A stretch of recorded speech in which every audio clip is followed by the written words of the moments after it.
కరీంనగర్ రాజకీయాలు ఒక్కసారిగా వేడెక్కాయి. BRS mayor Sunil Rao బీజేపీలో చేరడంతో రాజకీయ వేడి రాజుకుంది. బీఆర్ఎస్ నేతల మీద సునీల్ రావు తీవ్ర ఆరోపణలు చేయడం, వెంటనే బీఆర్ఎస్ గట్టి కౌంటర్ ఇవ్వడం రచ్చరాజేసింది.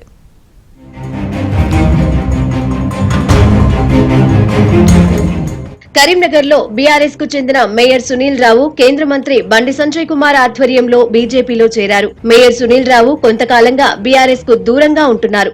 అదే సమయంలో కరీంనగర్ లో రెండోసారి ఎంపీగా గెలిచి కేంద్ర మంత్రి అయిన బండి సంజయ్ తో సన్నిహితంగా మెలుగుతున్నారు. ఈ పరిణామాలను బీఆర్ఎస్ నేతలు జీర్ణించుకోలేకపోయారు. దీంతో మేయర్ సునీల్ రావుపై డిప్యూటీ మేయర్ స్వరూపారాణితో ఏకంగా బహిరంగంగానే ఆరోపణలు చేయించారు. అయితే ఇన్నాళ్లు ఓపిక పట్టిన సునీల్ రావు బీజేపీ తీర్థం పుచ్చుకోవడంతో బీఆర్ఎస్ ముఖ్య నేతలకు సునీల్ రావుకు మధ్య మాటల యుద్ధం నడిచింది.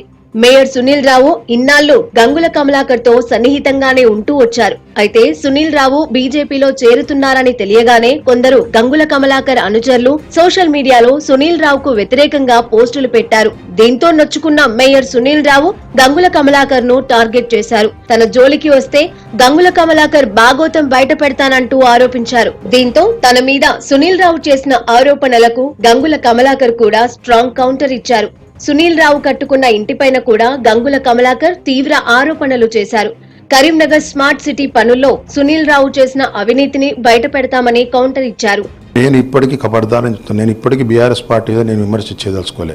మీరు ఈ విధంగా చౌకబారు ఎత్తుగడలు చేస్తే నేను గత 10 సంవత్సరాల బీఆర్ఎస్ పార్టీ పాలనలో కరీంనగర్ నగరంలో, కరీంనగర్ నియోజకవర్గంలో, అసెంబ్లీ నియోజకవర్గంలో జరిగిన చాలా కార్యక్రమాల మీద మాట్లాడాల్సి వస్తుంది. మాట్లాడితే మీకు తలకాయ ఎక్కడ పెట్టుకోవడానికి కూడా స్థలం ఉండదు. ఆ విధంగా ఉంటుంది పరిస్థితి. నేను ఎక్కడ కూడా అవినీతి లేకుండా, ఇంత కూడా మచ్చ లేకుండా పనిచేసిన. నేను మాట్లాడడం మొదలు పెడితే నేనేం తిరువులం జీవోల భూములు కొనుక్కోలే, నేను ఎకరాలు కొనుక్కోలే, నేను ఎక్కడ ఏళ్ళు స్టాండ్ క్వారీలు నడపలే, ఎక్కడ చెక్ డ్యాములు కట్టలే, మానవ ఫండ్ల మట్టి ఎల్ఎంబీలకి తీసుకొచ్చి రోడ్డు మీద పోయలే, నేను ఫ్రీగా మట్టి వితౌట్ పర్మిషన్ తీసుకొచ్చి వచ్చి నేను బిల్లు తీసుకోలే, ఆర్ఎండ్బి రోడ్డు వేసిన రోడ్డు మీద వేసి నేనే బిల్స్ క్లెయిమ్ చేయలే. చాలా మాట్లాడుతున్నాయి. అసలు ఆ వ్యక్తి గురించి నేను అసలు మాట్లాడే అవసరమే లేదు. ఎందుకంటే చిన్న వాళ్ళ గురించి నేను మాట్లాడు. సునీల్ రావు అనే వ్యక్తి ఒక స్వార్థపరుడు. పార్టీ అధికారం ఉంటే ఆ పార్టీ దొంగలా చూస్తాడు, అక్కడ అనుభవిస్తాడు, ఆస్తి అనుభవిస్తాడు, అధికారం అనుభవిస్తాడు. ఆ పార్టీ అధికారంలోకి పోగానే వెళ్ళగా అధికార పార్టీలో ఉన్నదానికి దొంగదారిన దొడ్డిదారిన వచ్చి చేరుతాడు. కానీ గంగుల కమలాకర్ ఆరోపణలు చేసి పార్టీ మీద ఆరోపణలు చేస్తుంటే చూసి ఊరుకుంటే ఇక్కడ ఎవరు లేడు. మేమంతకన్నా స్ట్రాంగ్గా కౌంటర్ ఇస్తాం. 100% నువ్వు ఆరోపణలు మా మీద చేస్తుగా సేమ్ నీ ఆరోపణలు ఎంక్వైరీ చేయమని చెప్తున్నాం. ఏమేమి జరిగింది, ఎక్కడ జరిగింది, ఎవరు ఎన్ని డబ్బులు ఇచ్చిండు, ఎట్లా ఇల్లు కట్టినా, అవన్నీ కూడా ఆరోపణలు ఉన్నాయి కదా. అవి కూడా స్టార్ట్ చేస్తాం. వేరే ఏం పని పెట్టుకోం మేము ఇక్కడ. నీకు చాతనైంది చాతనైంది చేసుకో. ఈరోజు మేము అధికార పార్టీ లేము, మాకు అధికార బలం లేదు. నువ్వు ఉన్నది కేంద్ర ప్రభుత్వం యొక్క పార్టీలో ఉన్నావు. నీ చేతిలో సిబిఐ ఈడీలు అవన్నీ ఉంటాయి కదా. మాన్యబర్ మీద, త్రిపులవన్ని జీవుల మీద, గంగులకాల భూముల మీద, గంగులకాల ఆస్తి మీద మొత్తం ఎంక్వైరీ చేసుకుంటూ దాంతోపాటు నీ మీద కూడా ఎంక్వైరీ స్టార్ట్ చేయించుకో.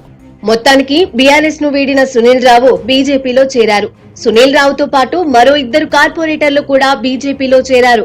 2 రోజుల్లో మరికొంతమందిని బీజేపీలో చేర్పిస్తానన్నారు సునీల్ రావు. కరీంనగర్ కార్పొరేషన్ పై జెండా ఎగరవేయడమే లక్ష్యంగా బండి సంజయ్ పావులు కదుపుతున్నారు. అందులో భాగంగానే సునీల్ రావును పార్టీలో చేర్చుకున్నారు. మొత్తానికి సునీల్ రావు వర్సెస్ గంగుల కమలాకర్ మధ్య మాటల యుద్ధం కరీంనగర్ రాజకీయాలను వేడెక్కించాయి.